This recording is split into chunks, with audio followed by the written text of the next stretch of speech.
We have a love-hate relationship with creativity. We love it when it's great. We hate it when it keeps us awake at night. But why is it keeping us awake at night? Is there a discipline that's we could be doing? Is there meditation? Is there something that could just get us through the night? Because who likes to be awake at 2, 3 o'clock in the morning? Believe it or not, there are some people that do like that, but not the average person. Unplugged because we will always say yes to creativity. Totally uncut because we all make mistakes. So turn it into a tool. This is Arroe Unplugged. Have you tried it yet? Coca-Cola has a new soft drink. It's called Dream World Limited Edition. Mine is the zero sugar, dream flavored. It's got kind of a pineapple vibe about it. And then I swear there's also like a mango little like in the background kind of voice thing. Really good. And kudos to Coca-Cola for creating this, because right here at the edge of summer meeting fall, it's refreshing to kind of have one of those escapes, because when it comes down to it, each and every one of us, we are experiencing the same thing, and that is that morning arrives way too soon. And you need things like this Coca-Cola product that really just kind of makes you say, I'm grounded. Oh, this feels good to be in this moment of now. What I don't want you to do is Google why mornings feel like they arrive too soon, because it's a waste of time. Your eyes are going to be flooded with every story but the actual thing that you're looking for. From morning sickness to morning anxiety to articles about why it's not good to walk into work early. I'm not getting that time back when it comes to this research. I mean, how much of my morning did it take to find out about, well, you're not supposed to get to work early. It's not good for you. I don't get it. Because I'm that guy. 3 hours early is 6 hours too late. I've always believed that most people wake up late at night because of the time check. How much time do I have before I have to get up? How much time? I've tried to remove the clock from the bedroom, but that totally drove me insane. And the reason why is because not knowing what time it is will keep you awake as well. And in the end, no matter how many struggles we face, nighttime tends to race. Suddenly, whoa, it's morning again.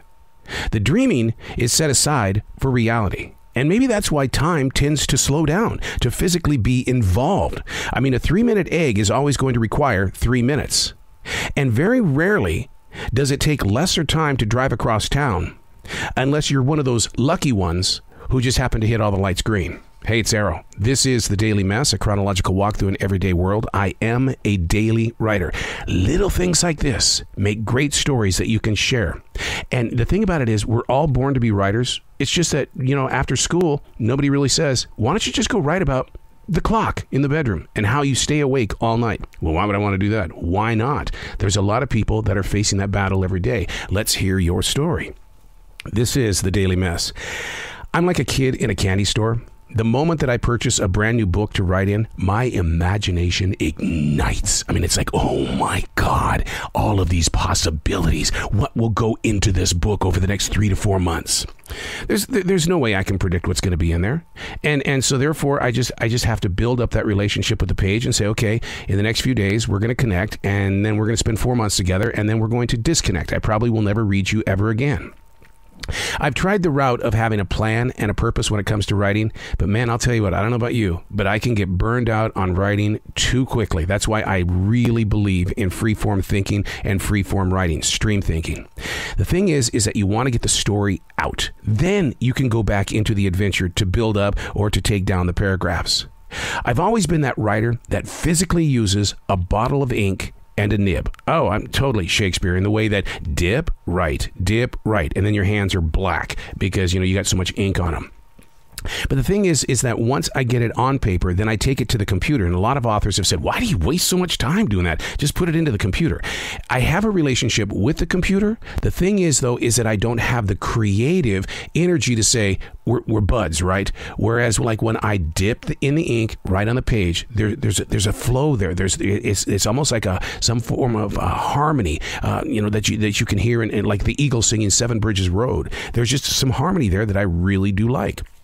Now, here's the thing. I am a journal snob, a paper snob. The paper has got to be right. It's got to feel right. It's got to be 8.5 by 11, and it's got to come inside a hard cover. And the reason why is because I'm a snob. That's just what I like, and I love to put my hands on it. When I put my hands on these pages, it's like, oh, man. And then the imagination just takes off. And so I challenge you in the way of what is keeping you from writing?